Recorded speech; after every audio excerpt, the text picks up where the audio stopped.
अरे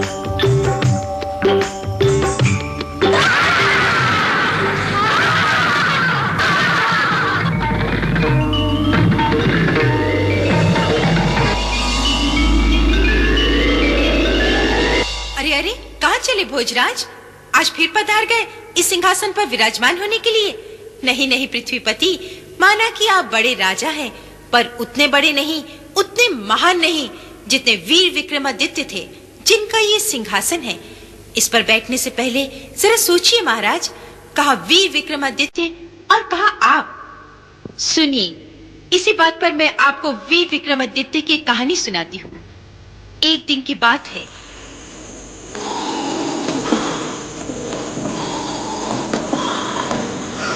राम सिंह, ये क्या था? हवा का झोंका था। चलो देखें किधर गया।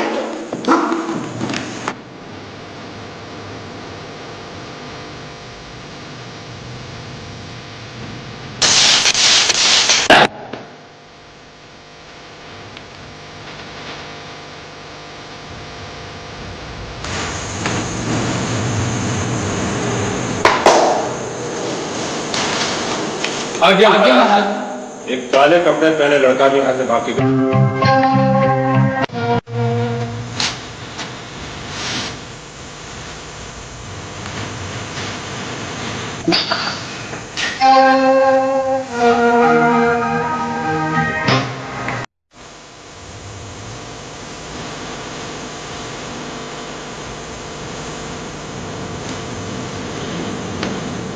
सम्राट विक्रमादित्य, सेवा में रूपा डाकू का प्रणाम।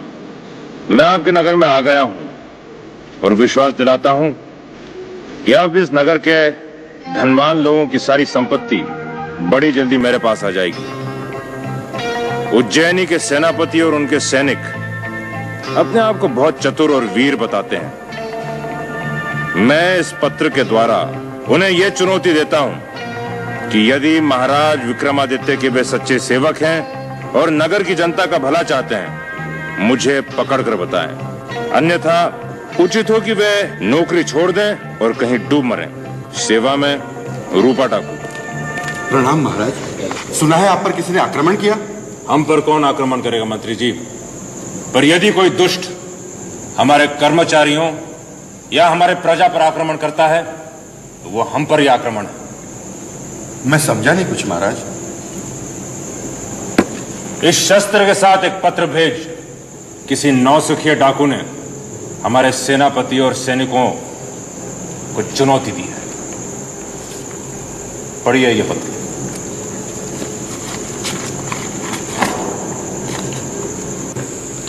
महाराज, सेनापति जी आपके दर्शन करना चाहते हैं। बुलाओ।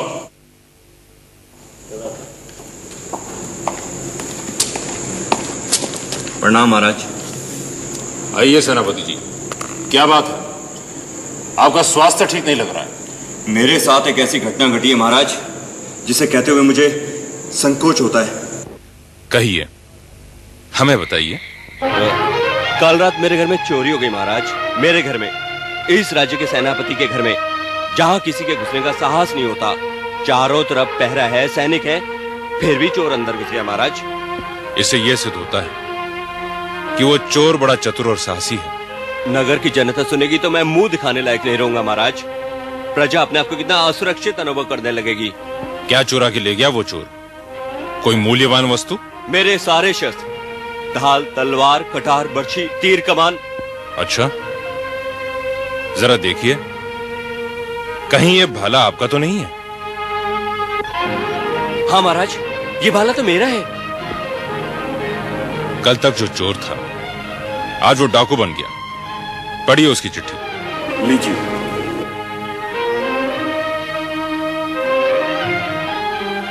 उसने कल आपके यहां चोरी कर यह सिद्ध कर दिया कि वो चतुर है, और आज महाराज के कक्ष में भाला फेंककर यह भी सिद्ध कर दिया कि वो साहसी भी है।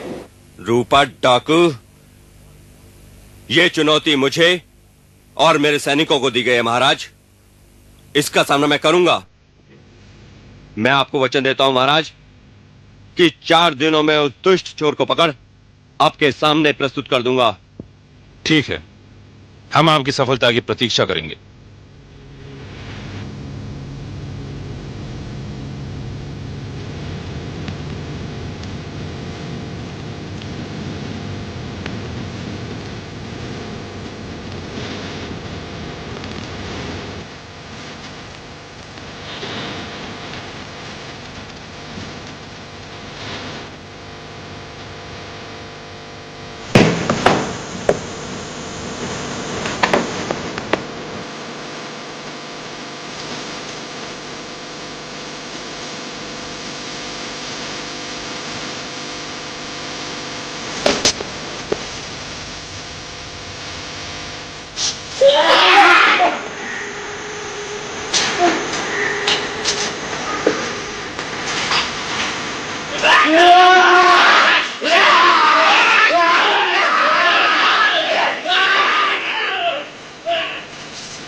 एक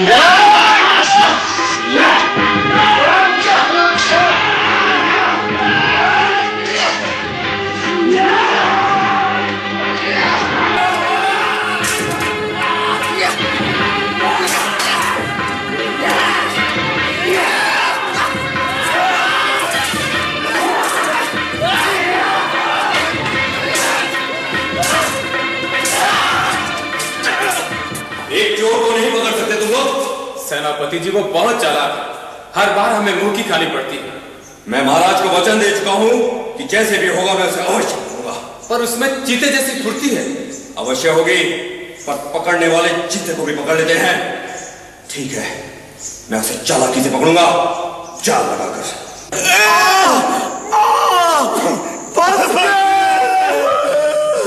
इसी तरह उस दुष्ट चोर का पैर भी इसी में फंस जाएगा और कल सुबह निश्चित ही हमें इसी जाल में फंसा मिलेगा।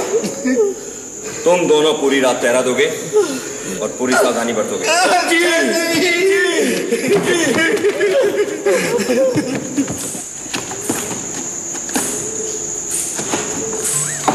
अरे इतनी रात में इतनी सुंदर स्त्री अकेली कहाँ से चली आ रही है? अरे इतनी रात को तुम दोनों यहाँ क्या कर रहे हो? तुम्हारा कोई घर बार नहीं है क्या? अरे हम राजा के सैनिक हैं, पहरा दे रहे हैं। अब तुम बताओ, तुम कौन हो? इतनी रात को अकेली कहाँ से चली आ रही हो? इतनी रात को कोई कहाँ से चली आ रही है, ये भी कोई बताने की बात है? तुम दोनों इतनी रात को किसका पहरा दे रहे हो? क्या कोई मजाक है? इतनी ठंड में मुझे तो तुम दोनों पे दया आ रही है। बात ये है, तुम नहीं जानती, हमारी नगरी में एक चालाक चोर आया है। चोर? हाय दया। हाँ, वो जगह जगह चोरी करता है। सच? क्या चोरी करता है वो? सोना, चांदी, जेवरात और स्वर्ण मुद्राएं। अरे इतना भी नहीं समझती। इतने बड़े राजा विक्रमादित्य के राज में तो इस बात की कल्पना भी नहीं की जा सकती। पर तुम दोनों यहाँ किस आशा में खड़े हो? तुम क्या समझते हो कि चोर स्वयं चल के आएगा और तुम लोगों से कहेगा कि मुझे पकड़ो? जा जा, अपने घर जा, हमसे बात मत कर। चलो तुम जानो तुम्हारा काम। क्यों? अरे फंस जाएगी, वहाँ पैर रखते ही जाल में फंस जाएगी। अरे छोड़ो, पैर रखने से भी कोई जाल में फंस जाता है क्या?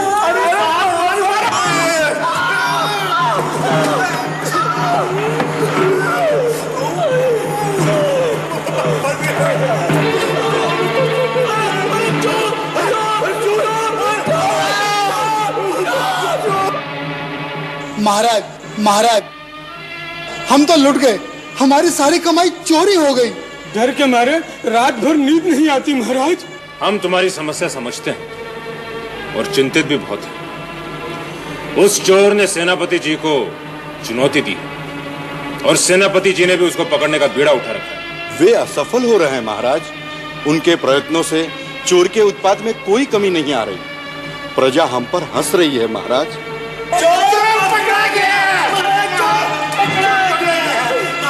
चोर को मैंने पकड़ा। नहीं, मैंने पकड़ा, मैंने पकड़ा, मैंने पकड़ा। निकालो उसे। निकल। मैं चोर नहीं हूँ, ये देखो। सेनापति आप? मुझे क्षमा करिए महाराज, मैं वृद्ध का वेश बनाकर उस चोर की टोह में निकला था, पर न जाने उस दुष्ट चोर ने मुझे कैसे पहचान लिया। उसने मुझे ही चोर सिद्ध कर इन सैनिकों को सौंप दिया और ये मूर्ख मुझे चोर समझ यहाँ ले आए। उस चोर ने महाराज न जाने इन्हें क्या पट्टी पढ़ाई कि इन्होंने मेरी एक न सुनी। ऐसी घटनाओं से राज्य की हमारी आप कीर्ति होती है। आप मान लीजिए सेनापति कि उस चोर को पकड़ना आपके बस की बात नहीं। मैं लज्जित हूं महाराज, मुझे दंड दीजिए। इतना भी निराश नहीं होना चाहिए कि आप अपना कर्तव्य ही छोड़ दें। शांत रहिए। आज से उस चोर को पकड़ने का भार हम लेंगे। वो कितना ही दुष्ट और चालाक क्यों न हो, जो मनुष्य पाप और अधर्म के रास्ते पर चलता है वो एक न एक दिन अवश्य पकड़ा जाता है। आप लोग सब अपने घर जाइए और निश्चिंत रहिए, वो चोर जरूर पकड़ा जाएगा और आप सबको अपना धन वापस मिल जाएगा।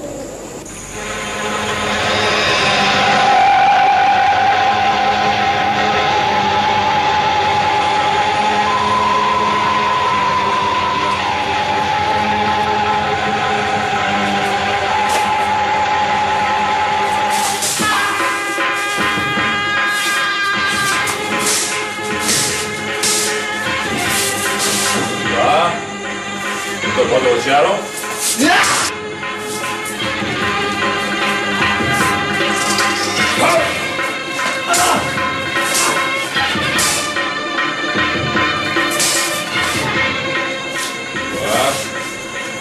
तलवार अच्छी चला रहते हो, वीर भी हो, तुम चोरी क्यों करते हो?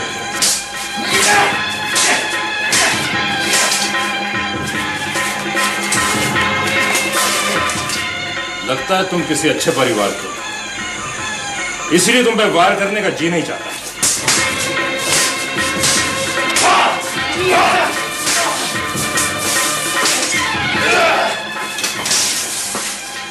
कल तुमने मेरे सेनापति को बुद्धू बनाया था, लेकिन मुझे नहीं बना समझता।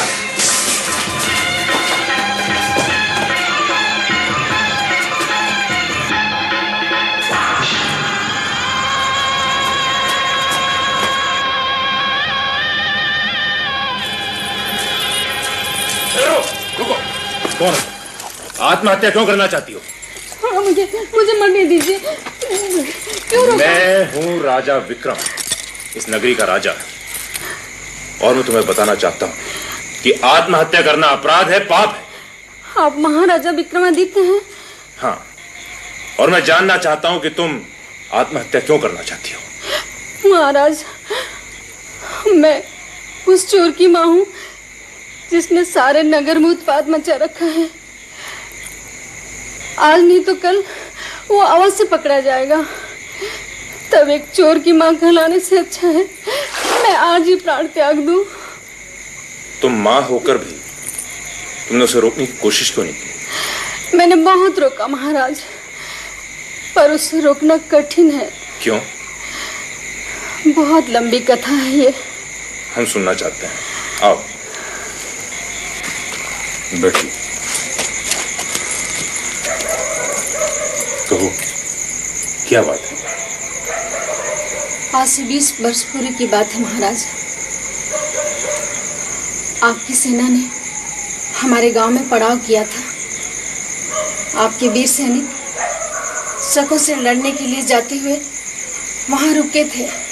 उन्हीं में से एक वीर सैनिक मेरी तरफ आकर्षित हो गया। मैं भी उसे चाहने लगी थी। उसने मुझसे विवाह की इच्छा प्रकट की। उस समय मेरे माता पिता वहां नहीं थे, अतः बिना किसी की आज्ञा के हमने मंदिर में जाकर विवाह कर लिया। विवाह के बाद कुछ दिन मेरे साथ रहकर वो युद्ध के लिए चला गया।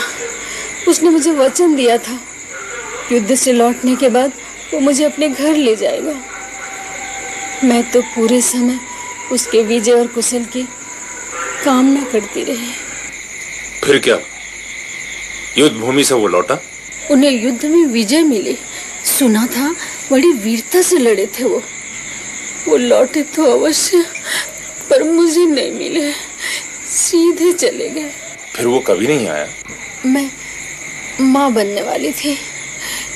घर वालों ने मुझे कलंकिनी और चरित्रहीन समझकर घर से निकाल दिया। इतने वर्षों जैसे तैसे पाल पोस कर मैंने बच्चे को बड़ा किया। तब मैंने सोचा भी नहीं था कि एक दिन बड़ा होकर मेरा बदला लेने के लिए वो चोर बन जाएगा। तुम्हारा बदला? मैंने कभी उससे उसके पिता का नाम नहीं बताया, पर एक दिन बहुत आग्रह करके उसने पूछ ही लिया।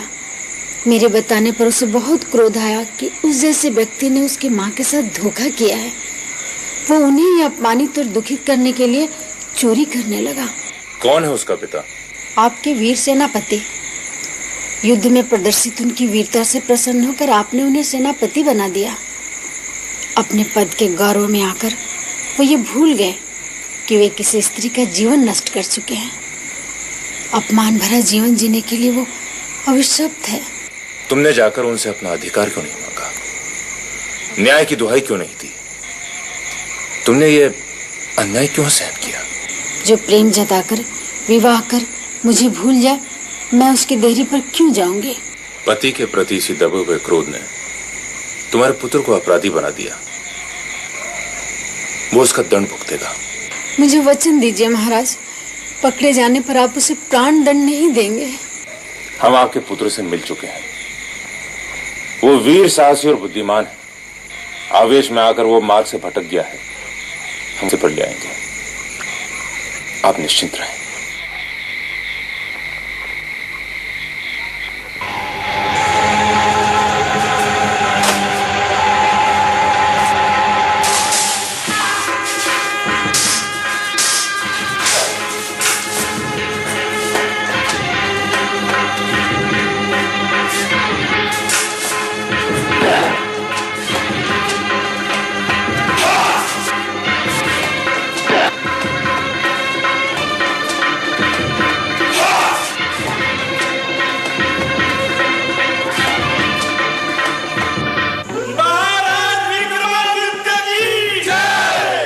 आप धन्य है महाराज, जो अपराधी किसी की पकड़ में नहीं आ रहा था उसे आपने इतनी सरलता से पकड़ लिया।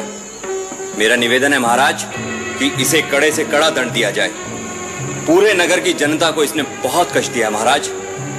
इसके कारण हमारे राज्य को बहुत अपयश मिला। अपराधी ये ही नहीं, अपराधी आप भी हैं सेनापति। मैं? हाँ, राज्य को अपयश केवल बड़े अपराध से नहीं मिलता। छोटे अपराध भी राज्य को उतना ही अपयश देते हैं। मैं समझा नहीं महाराज। शकों पर विजय पाने के लिए आज से कई वर्ष पहले जब हमारी सेना जा रही थी, उसमें आप भी थे। तब मैं एक सैनिक था महाराज। वीर सैनिक, जिसने रास्ते के गांव में कन्या को आकर्षित कर मंदिर में ले जाकर उससे विवाह किया और उस बेचारी को जीवन भर दंड भुगतने के लिए छोड़कर आगे बढ़ गए। याद है वो घटना? हाँ महाराज। क्या आपने अपराध नहीं किया, अन्याय नहीं किया उस स्त्री के साथ? आपने उसे वचन दिया था कि युद्ध से लौटते वक्त आप उसे अपने पत्नी के रूप में अपने घर ले जाएंगे। युद्ध से मैं घायल अवस्था में घर लौटा था महाराज। स्वस्थ होने के बाद जब मैं उसकी खोज में गया तो गांव में नहीं थी। वो आपके पुत्र की मां बनी एक निर्वासित स्त्री का कष्ट भरा जीवन जी रही थी। मेरा पुत्र? हाँ, आपका पुत्र। यही है आपका पुत्र। मां के अपमान के बदले की भावना ने इसे अपराधी बना दिया। बेटा, पहले उस अभागिन से अपने अपराध की क्षमा मांगिए और उसे वो स्थान दीजिए जो एक पत्नी को मिलना चाहिए। हाँ महाराज। कहां मिलेगी मुझे वो? कोई मां कहां होगी? बेटे को आज क्या दंड मिलेगा ये जानने के लिए आंसू पहुंचती यहीं कहीं, इसी भी।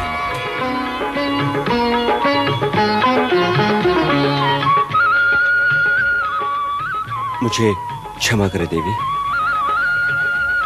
स्वामी,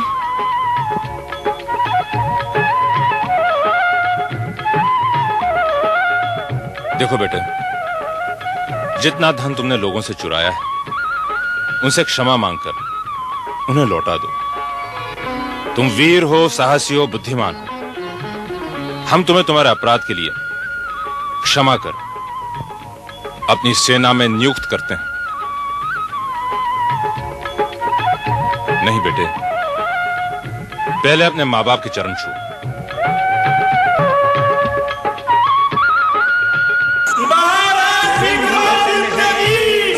चमत्कारी 32 पुतलियों वाला